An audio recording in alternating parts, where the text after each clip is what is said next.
Hey, how's it going, everybody? So Hello, hello. it's a beautiful Saturday here in Las Vegas. And I'm one of your hosts. I'm Rose from McDonald Bookkeeping Services, and I'm here with my co-host. Hi, everyone. It's Shamara here with SWHR Consulting. And today... Well, we have a great show, but first I want to make sure that for everybody who is maybe not part of the show, who won't be involved, who maybe didn't get the tickets for being a part of the Q&A session. Thank you to everyone who has always been faithful listeners to us on whatever podcast platform you're on, you know, iHeart or Spotify. But even though we don't see you all the time, you know, we appreciate you, and we're just so thankful. People who watch on YouTube, and of course, all of our social followers, right? So we're excited about that. We're happy to have you. Yes, thank you, thank you, thank you. So are we getting started? Are we going to introduce? Or at least tell them who we're going to have on our show today? Yes, we are waiting for our guest. He's not here yet, but I'm sure there's still a lot to talk about until he arrives. So so I'll let Shamara introduce our guest to you guys today. Go ahead. So today we have a very special guest today. His name is Joseph Amato. And he's done quite a lot, especially in the community, especially in Las Vegas community. He is a representative for the South Business Administration in Nevada District as a director. He serves for a champion for entrepreneurs just like ourselves, and really is focused on increasing the utilization of SBA. I mean, I think a lot of companies or businesses out there are not really educated on what SBA is all about and how they support businesses. So he's here to give us some really great insight, and we're excited to have him be a part of the show because I know we can all use some information and resources. Yeah. So once he jumps on, of course, he's gonna, tell us all about himself, but I'll reintroduce him again once he gets here. But we're super excited. We're all about making sure that we can share information, give you guys resources, and he's definitely a great resource to be a part of our show today. Yeah, and so we do want you guys to hold tight for a little bit because we know that many of you are going to have a lot of questions, and he will be able to answer them for you. As well as give you some insight about, what the SBA is all about, how it actually started, the purpose of it, and how the SBA helps us in our small business and business startups, and growing, of course, in its history. So, of course, we're in a tumultuous time. We're kind of coming, to the end of COVID, I guess, right now. If you say so. hopefully we're coming out of COVID if people actually listen and follow the protocols. So of CDC. So hopefully we can be able to come out of it. Yeah. And so so he should be arriving shortly. So I do want you guys to prepare for that, prepare to ask your questions. And of course, just to get familiarize your guys. Oh, okay, so actually he's trying to connect. Joe is trying to connect. He just sent us a message. I just got a message. So if you saw me look away, he's trying to connect. So hold tight, people, technology. So just to kind of tell you a little bit about ourselves before Joe gets here is, of course, I'm a small business owner as well as Shamara. So we have the traditional concerns like everybody else, loans and a lot of people say, and they complain and say, oh, the SBA, they don't want to work with us. They're not helping us. And there's a lot of questions that you might want to ask. And so we struggle too. We struggle ourselves. So this is going to be really insightful for us. So, of course, many of you might have questions about the protection loan, maybe just small business loans itself, what really the SBA is doing for us in our community and business owners, because laws are changing all the time. Shamara? Hold on. I didn't hear. It was kind of breaking up a little bit. So, I think when it comes to exactly your point, we tend to shy away from things that we don't understand. So it's really exciting to have this individual come on the show, as we mentioned before, because there's a lot to know about SBA. I think a lot of people just have this impression of, okay, they don't really want to work with the community, or they focus more on bigger businesses. But as you can see in the name, needs to focus on small businesses and helping smaller businesses continue to fuel the economy, because that's what we do. We fuel the economy. And yeah, you know, and so I'm really excited to get some information.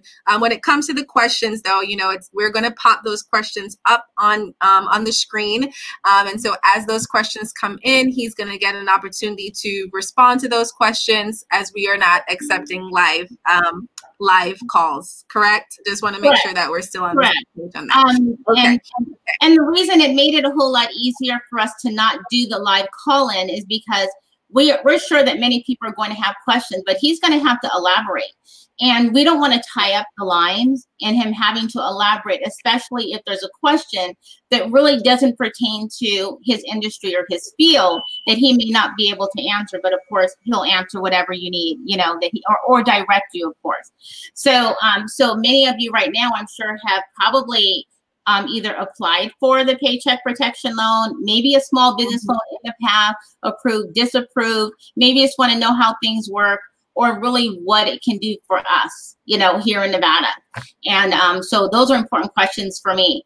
And at this time, of course, some people are getting misinformed information, as we all know about having to repay the loan, not repay the loan. What's the criteria? What are any criteria? What even qualifies you, right?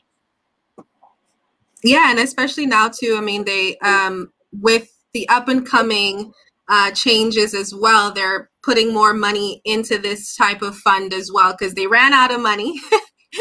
And now they're trying to repurpose again so that people can get some more help during this time. So just kind of understanding the process to be able to get the money when it comes to that too. So again, I'm super excited to have him be a part of the show and give us some great information. I think there, like you said, there's quite a few misconceptions in regards to how to apply for the loan.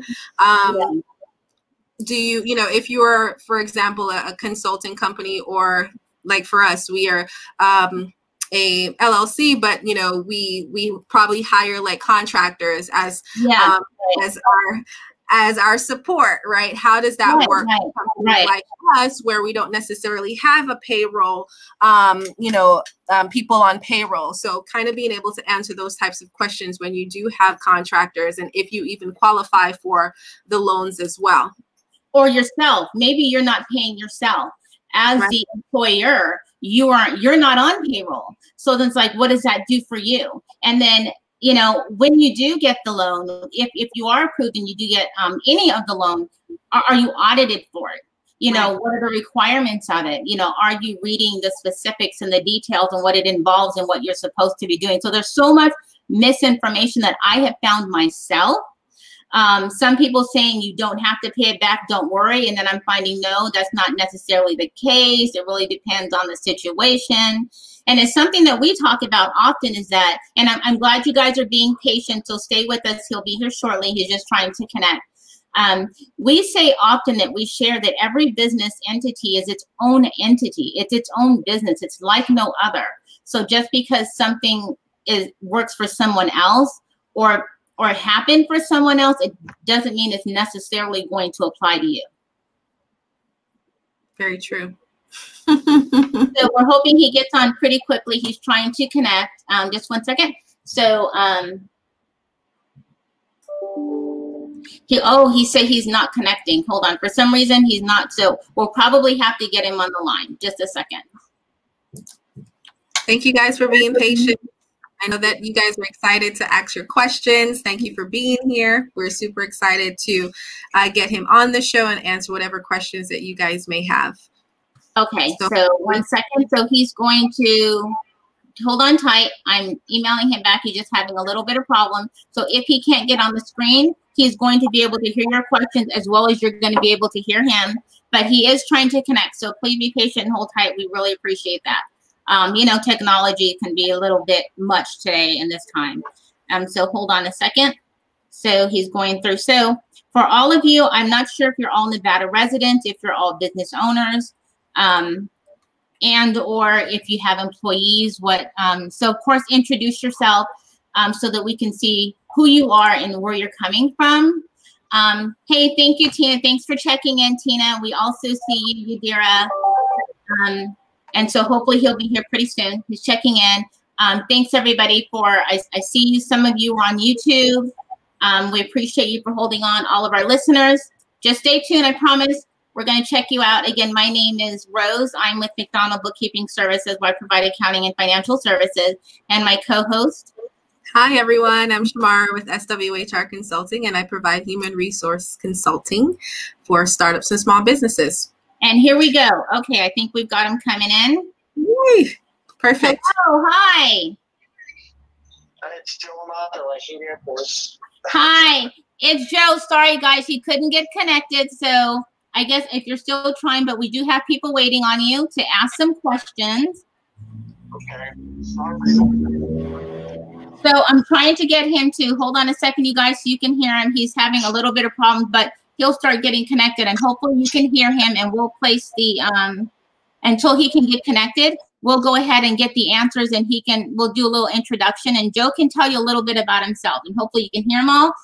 Go ahead, Joe, if you don't mind, Mr. Amato. Hey, good afternoon, everyone. I apologize for this bad connection, but I'm in the airport, and supposedly I was going to connect, but it's not. So I'm still working on it, but we can definitely talk while I try to work on it. So what's happened is he's at the airport having a connection problem. I want to make sure that you guys can hear. Are you guys able to hear him? Can you hear him, you guys? Yes, I can hear him. Okay, perfect. Okay, so let's start getting into some questions while Joe is trying to connect. And the first one I have is, the first question for you, Joe, is from, just a second. We have, okay, Marla Nelson.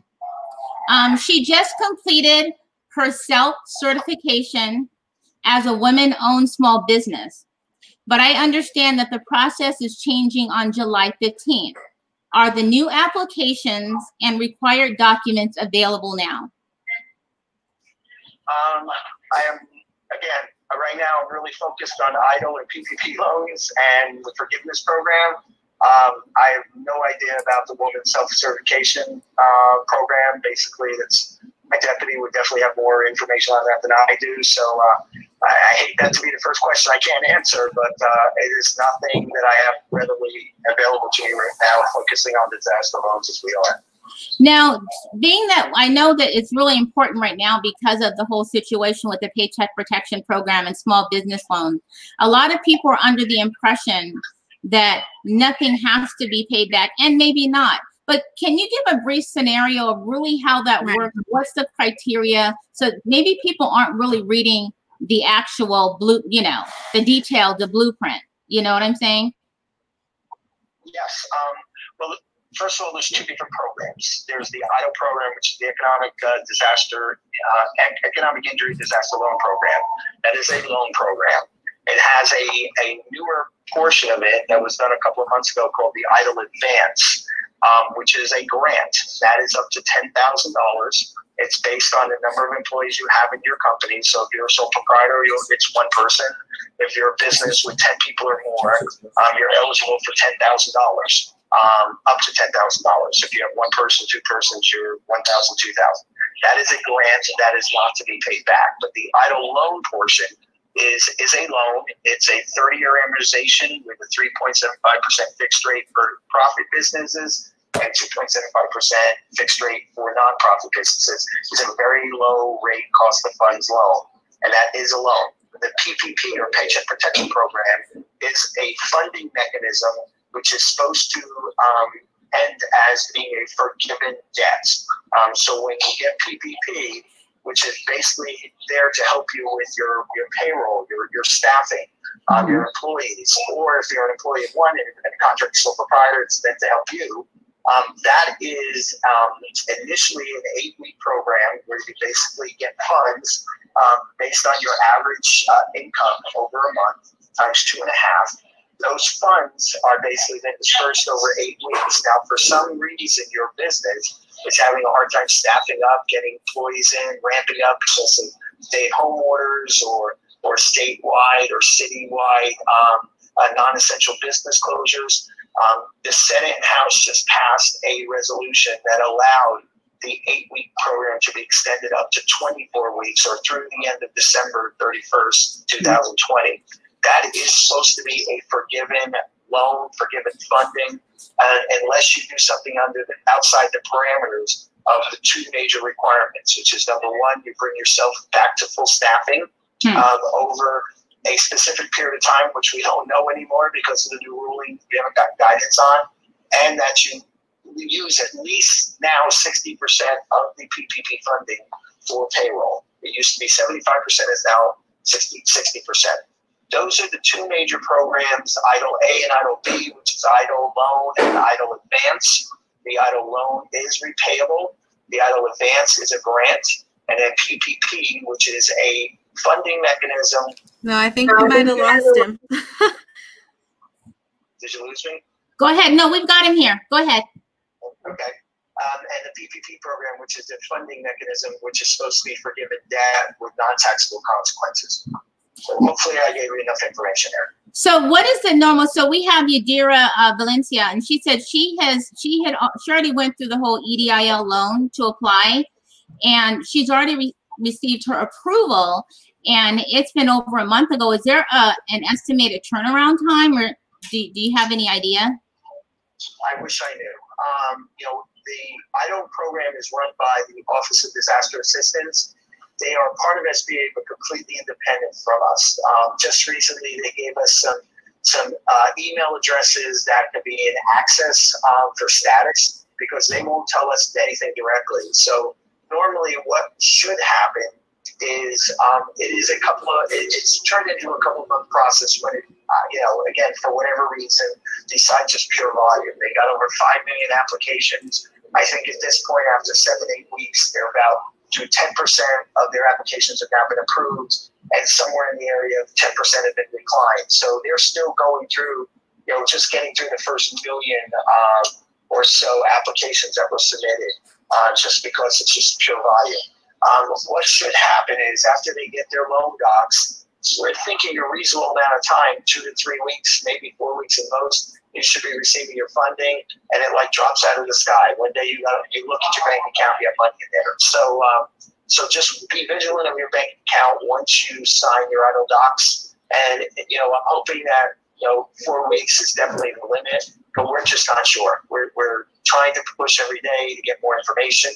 Now, if somebody needs information on their status of their EIDL loan, they can email the SBA directly at FOCWCOMMCOVID-19@SBA.gov. That is, you can email that, give them your confirmation number, name of your business, and any kind of details you can give them, and ask them for status. And they've been pretty good at responding to that email if you inquire that way. So what could disqualify someone? Because it's, the rumors like I'm just going to ask the same question. Yeah, go ahead, Shamara.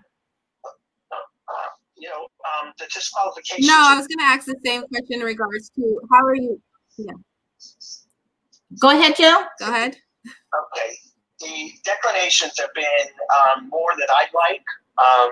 Initially, there were no credit declinations, and now we understand there are some credit declinations. I'm not sure what the credit score number is, but it seems like if you're under something like 560 or below, and I'm just guessing, that could prohibit you from getting an EIDL loan, but I'm not sure. That's not a biblical statement. I just know somewhere in the upper 500s, you could definitely be refused an EIDL loan. There's also things that have said not able to verify your information, your personal information, your business information. That if you and I'll give you an email address that you may ask for information or reconsideration. If you've been declined, there's also not been able to verify income, unverifiable information in general. So if that happens, you basically can email. It's pdcons@sba.gov. Basically, send them your confirmation number, the name of your business, and ask them, what does it mean why you were declined? If it's credit, explain to them, Why were you refused for credit? If they're saying unverified information, find out what it is. Whatever. They're supposed to give you specifics, but they've been giving you general explanations or general reasons. And I implore everybody to reach out to the email I just gave you and find out specifics. And they are usually pretty good at getting back to you. Okay, so that was questions actually Yadira Valencia was asking. So we'll make sure that if you guys will listen again on the replay, or we'll actually give you that email where he did state that if it was declined, you can get information and they can actually resubmit, correct? Well, they can inquire. Yes, it's pdcrecons@sba.gov, and that's for reconsideration of a decline. And yes, definitely reach out to them and be adamant about, why were you turned down? Give me more specifics. We found out that some of the missing information or unverified information has been able to be verified and your loan gets approved. So it's very important that you do that. Does it matter how your entity is set up, your business? Is that a criteria at all? Does it make a difference? It shouldn't. I don't believe it does. I mean, if you're a corporation, LLC, corporate S, corporate C, sole proprietor, independent contractor, you're all eligible. So, or a nonprofit. So you're all eligible. So your business structure, your business status shouldn't have any effect at all. What about amount of, if you don't have? So how does that work? If you don't have actual employees and they're independent contractors. Well, if you're applying for this, you're an employee of one. If you're an independent contractor, sole proprietor, you're an employee of one. So you can never have no employees if you're applying for this. A lot of people basically put 0 and they automatically were declined, and they're wondering why. Even though you're not considered an employee as an independent contractor, you are an employee of one when it comes to this program. The same with sole proprietor. Even though you're not an employee of your business that you own, for this program, you have to put one person, yourself, as the employee. That's perfect. I think that, that answers our question, because we were trying to figure out if you're not, on your actual payroll as an employee, how do you go around it? So that's great to know that you can still apply as putting one. Now, okay, so what if now there's also the actual, I know there's when I went online, there's what they consider disaster loan, but then there's, the small business loan itself. Now, obviously that works differently, and there is repayment. I mean, that you have to repay that back, correct? With the EIDL loan, yes, it's a 30-year amortization, so it's like getting a mortgage. Even, there's people that get $100,000 with a 30-year AM, 3.75% interest rate. I mean, the payment is very, very low. So there is the quote-unquote opportunity to, and let me tell all your listeners something very important that I want them to sort of be aware while I do a quick calculation here.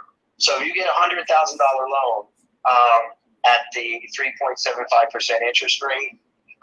Your payment's $293 a month until you pay it off. There's no prepayment penalty. And let me tell your listeners something very, very important, and those who are listening and viewing. I have told at least 200 or 300 people in the last couple of weeks that have said to me, I don't want the loan, I'm not sure, I don't want a loan, I don't want to pay it back, blah, blah, blah. And I'm telling everyone this, I don't want you all to listen. Right now, any small business in America, cash is king. So if you basically get a $100,000 loan from the federal government that you have to pay back in 30 years at 3.75% interest, that's going to cost you $293 a month, and you don't have to make your first payment for 12 months until your 13th month. Hold on to that money. No, hold on to it. Even if you don't use it the first year, you don't have to make a payment. Your interest is accrued and it's wrapped into that payment already. So for all intents and purposes, I'd rather see every person hold on to the money for 6, 8, 12 months and not need it and just pay it back. Interest, basically just pay it back. You can prepay it at any time. At least you've made the proactive decision to say, listen, My business is taking off again. I don't need this cash. I don't need to basically borrow money at this point. So I'm going to give it back. Instead of being in a position 6, 8 months, a year from now saying, holy moly, I wish I did not send back that money because I could really use it now and my bank isn't helping me. Nobody's helping me. And I'm in a really, really bad position right now.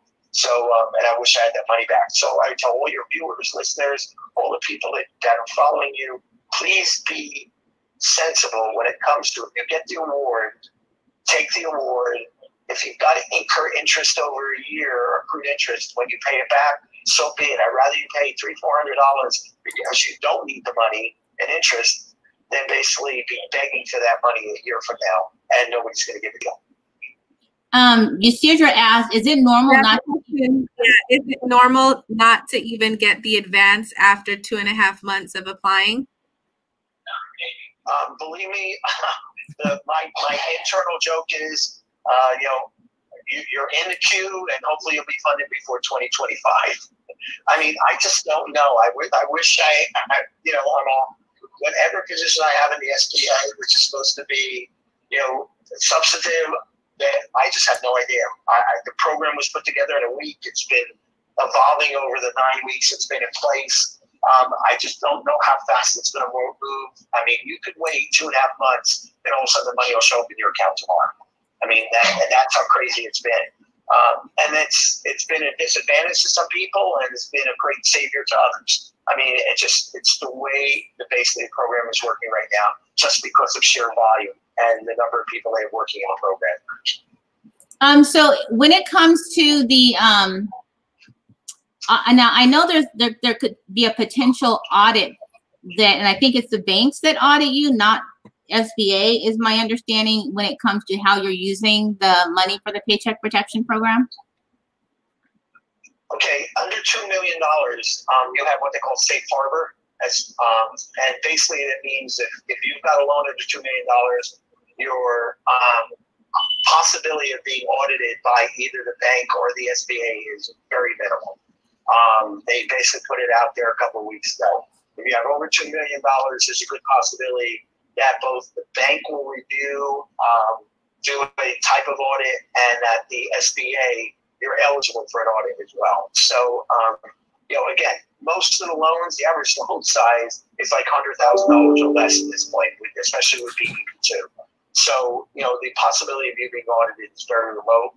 All I just tell people is just keep good records of how you do your distributions, from the PPP funds, and whether you keep a ledger or cancel checks or just your bank statements, just keep an accurate ledger of where the money goes. Make sure at this point now 60% or more of your funding goes toward payroll, and that the other costs or expenses that you pay are eligible PPP expenses, which are all occupancy related: mortgage interest, rent, leases, and utilities. No vendors, no suppliers. Those, and you'll be okay.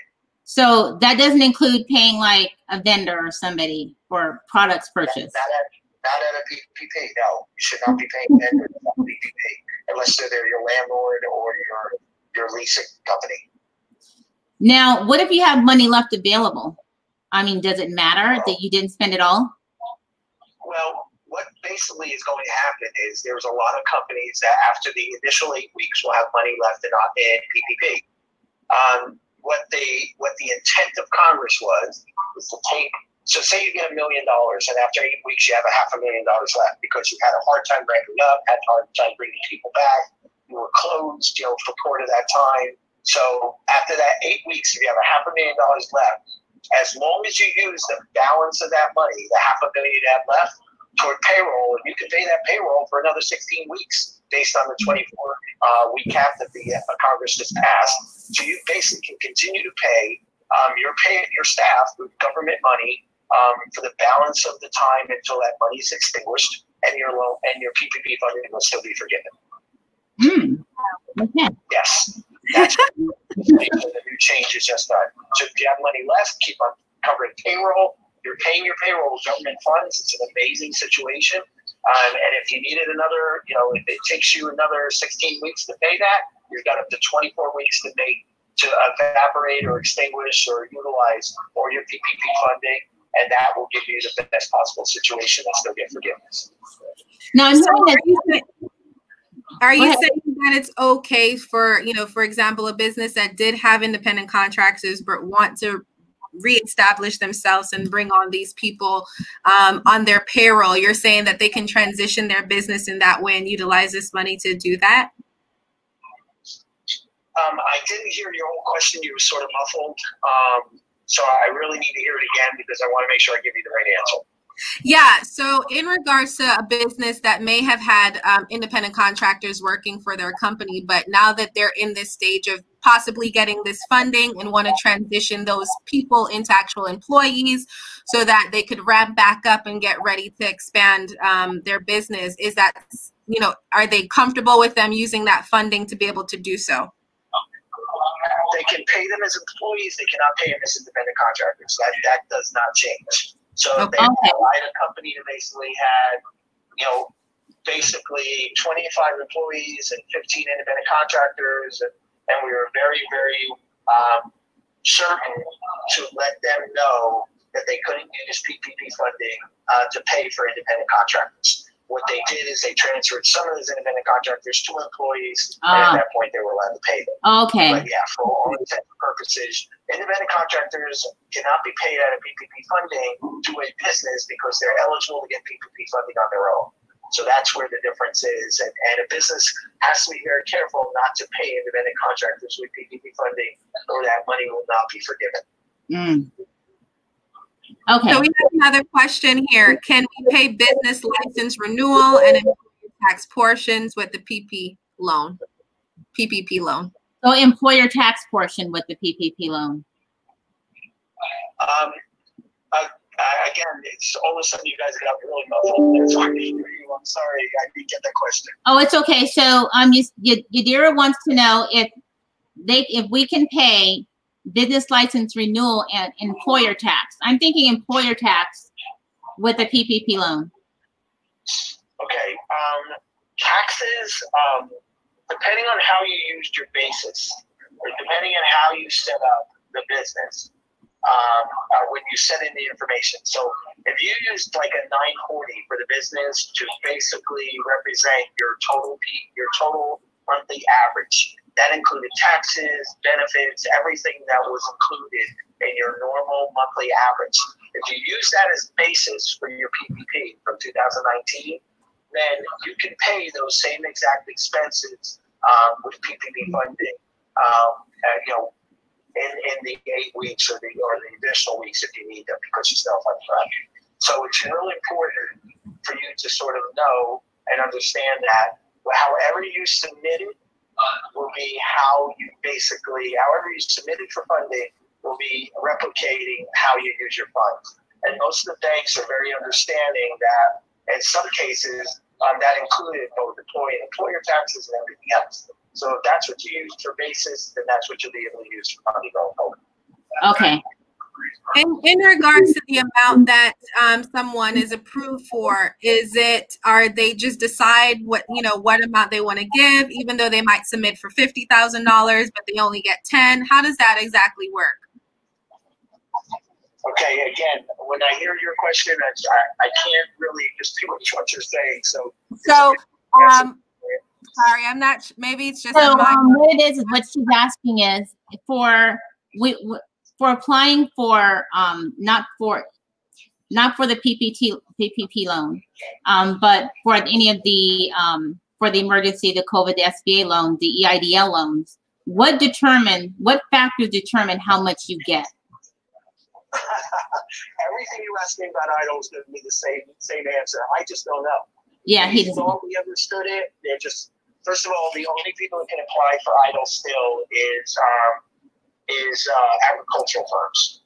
No other companies, no other entities, businesses can apply for EIDL. And when the second phase started a couple of weeks ago. So if you apply for EIDL, they especially the Streamline program, they ask for your gross sales from last year. They asked for your cost of goods sold, and somewhere in there was a variation or some kind of understanding of how they determined your funding amount. We just don't know, because remember, this program started with a $2 million max per business then it dropped to $500,000 max, and now we're figuring out that business can only get as much as $150,000. So the program's been ever changing. We're really not sure how they determine any businesses, any single amount for any business. We're trying to figure it out, but nobody's sharing us the secret sauce. We just know that they're coming up with an arbitrary number that people need to accept. Yeah. Michelle, and I hope I said that correct, Michelle. Do you have an idea of what the funds can be used for? Can it be used to pay down credit card balances for the IDL? The idle funds can be used for anything that is involved in the business operation. Cannot be used for payroll because it runs into some double dipping issues if you got both PPP and idle. If you just get an idle loan, then you can use it for even payroll if you're not getting a PPP loan. But if you're getting PPP and idle, then don't use idle for anything having to do with payroll. But anything that's involved in the business operation itself, including installment debt, loan payments, lease payments, business credit card payments, yes, you can use idle funding for that. Do you see now this is just aside from everything that's having to do with the Paycheck Protection Loan or anything like that. What do you see are some of the high factors of us as small business owners that why we're not getting funding? Because I hear a lot of people say, oh, I've applied for loans, I've done, and it's just like I can't get qualified. The banks are being too difficult. Are there other banks, other resources that they could use because they're not, these bigger banks aren't approving a lot of these loans? So, there's other avenues, maybe classes they can take, or just misconceptions that we don't see as small business owners. All right. There's so many parts of that. Let me sort of break it down. Okay. Say that to me again, because there was so much. I was sort of thinking of three different things at once, and I want to make sure I'm answering correctly. So, of course, myself being a small business owner and being in the accounting industry, I find that many other small business owners are applying for small business loan to the SBA. And then a lot of them are saying, oh, they're turned down. They're just not approving anybody. There's so many things where they think if they're not looking at the small business needs. But could it be a misunderstanding between what we're not doing, but the big banks are turning down a lot of the small businesses? Are we going to the wrong banks? We have misconception of how it works. Okay. I got myself in a lot of trouble talking about the big banks, so I can't say anything about that. Okay. All I can tell you is that there are, here in the state of Nevada, there are certain banks that have been more aggressive and been more selective in what they'll do with the PPP program. There are other banks that have been very amiable and have worked very hard to serve and satisfy as many PPP applicants as possible. The program, for all intents and purposes, is about they're down to doing very, very few loans. And most banks have actually pulled out of the program now because the majority of people looking for PPP have received PPP. Mm-hmm. So I would tell you that if somebody is urgently still looking for PPP funding, especially if they're an independent contractor, sole proprietor, a smaller business that hasn't taken advantage of it yet, the good news is there's over $100 billion still left in the program. And the program is still basically going to be in place for another 24 days, so a little over 3 weeks. So if anybody's having a real difficult problem, they can reach out to me directly at joseph.amato, that's AMATO, at SBA.gov. Let me know if that they haven't been able to find a bank, and I'll basically point them in the direction of some lenders that may be able to them, depending on what kind of business they are. Okay, guys. So, and of course, for any of you, if there's any of the emails that you guys did not get, we're going to make sure that we do leave them on you will see to repeat the show over and over again for the interview, for the Q&A session. So you'll be able to get that information and ask more questions. Did you have a question, Shamar, before I don't interrupt? I did, but it's more about, him in regards to how did he get into this, into this industry? Why is it that he, really want to help small businesses? I know that a lot of us try to avoid people like him because we're not really sure, or we're not really, comfortable maybe having the conversation about our finances as a small business and what we're trying to accomplish. So just want to get a little bit of backstory about him, why this, and why he loves helping small businesses. Who, me? Oh my gosh. Well, I never planned for this, that's for sure. I've been doing business development, consulting, financing for 25 plus years. I think I was born with both a calculator and a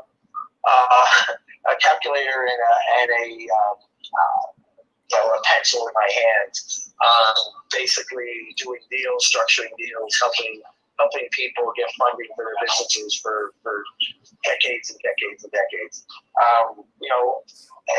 It's something I enjoy doing because I love, business, helping businesses is like, helping people, give birth to their future, helping them, get ahead, get above.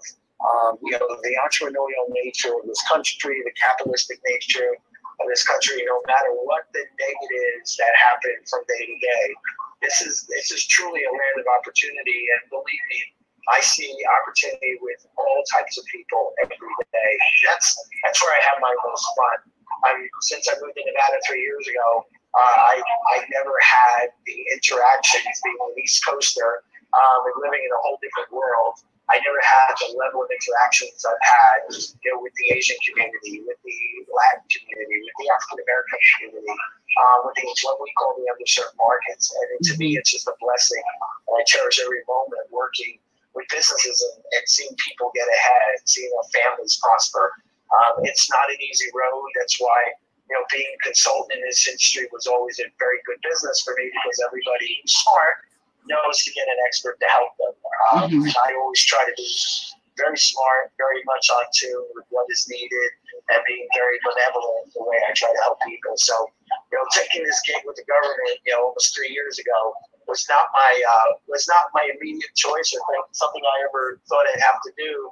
I really feel blessed that, especially in the last couple of months, to be in the position I am to help as many people as I can, and to be sort of not only a mouthpiece for small business, but a champion for them as well, especially with them going through such a hard time as they already have.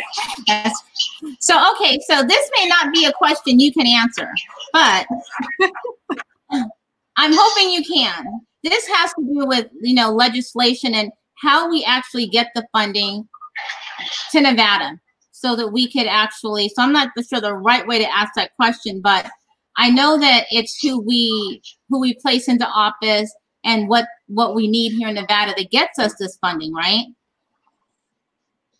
So are you talking about the EIDL and the PPP program specifically, or are you talking about something else? In general, of getting, so Nevada, because they say there's money available. Yes, but nobody knows about it. Like, it's just, how do we get more educated to know where to go find the money, and who's that person to reach out to? Yeah. And how do we get money back into Nevada so people know that they can, find the money? Well, with the EIDL program, Nevadans received over $704 million in EIDL funding so far. So, they've almost gotten $1 billion, almost $750 million in EIDL funding so far, and that number is going to continue to grow as more applications are approved. And that's approved funding, people that receive that money. In the PPP program, Nevadans received over $4 billion of PPP funding. And that's, obviously through your lender, where the EIDL program is directly through the SBA.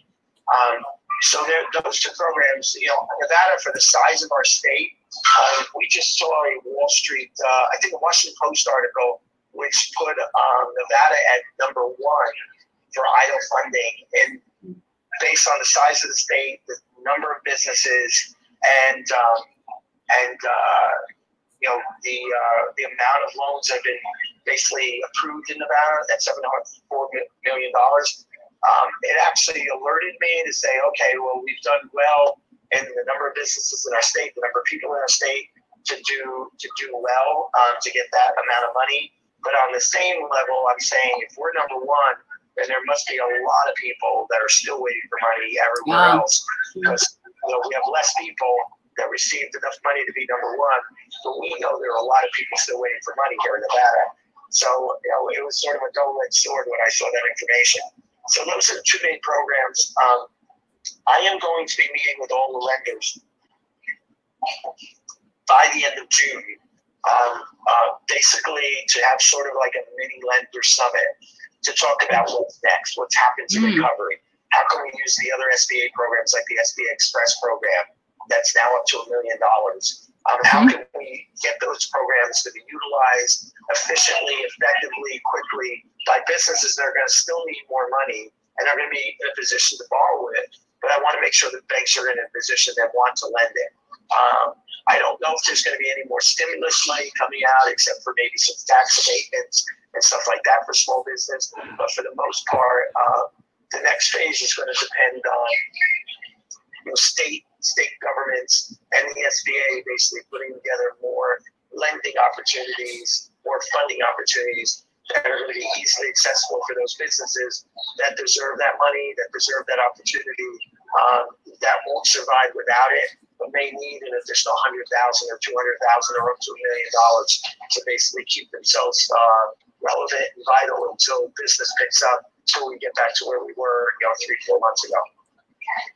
And how is it determined how much each state gets, or Nevada? How does that dollar amount come about? Do you know? It was based on application. There was no predetermined amount any state got in either EIDL or PPP funding. It was based on application. So that the $4 billion in PPP and the almost $750 million in EIDL money is based on application only. People's wants, needs, and ability to apply. Well, that's a lot of good information. So, yeah. And because I was very fortunate to, because I'm in the accounting industry, and it's fortunate and unfortunate, but I was fortunate for my business to grow because people needed to provide financials. And that's true for these loans. Yeah. So I'd say the importance of what you have to do, to so that you can at least, have the option to apply for some of these loans. Well, thank you, Joe. I'm sorry you're at the airport. I'm not sure if anyone else has questions that you couldn't be on screen. We would have loved to have you on screen and maybe have you again. Love to. I would love to. I'm sorry about technical difficulties here, but my computer's still not ramping up. Can't get into the Wi-Fi, so I apologize for that. So for anybody else, before we let Joe go, because I know he's at the airport, of course, he's going to let you know how to contact him, any of the email addresses, if you have any questions, but you can always still listen again on the replay on any of our 13 podcast platforms, or watch any of the lives, where you'll be able to connect with him directly, his direct contact, and plus any of the email addresses that he's provided. So if you don't mind, Joe, before you go, just again, repeat some of the contact emails or that they can get a hold of for any questions that they might have for any specific type of loan. Okay, so if anybody needs to inquire about the status of their EIDL loan, they can reach out to the SBA directly at FOCWCOMMCOVID-19 at SBA.gov. That's for inquiries about the EIDL loan. If they have, if they're looking for reconsideration because they've been declined for an EIDL loan, they can basically go to reach the SBA directly at pdcrecons@sba.gov. In both instances, with your email, include your confirmation number for your EIDL loan and the name of your business and the reason why you're contacting them, whether it's for status or whether it's for reconsideration. And if anybody wants to reach out to me directly and has a question about a lender, finding a lender for PPP, or questions about EIDL and they're not getting satisfaction from those two email addresses, they can reach me at Joseph, JOSEPH, .Amato, AMATO, at SBA.gov. Okay, everybody. Well, thank everyone so much for tuning in, and we are sorry that Joe wasn't be able to see his handsome face on the screen, you know, but you saw like on the post, he's a pretty good looking guy. But if you want to get a hold of him, he's left all of his information. Thank you so much, Joe, for being on our show and really helping and really giving some insight. Well, thank you so much for this opportunity. I appreciate it, and we'll see you on screen soon. Yeah. Okay. Thanks a lot. Have a great weekend. Bye, Joe. Thank you, guys. Bye, everyone.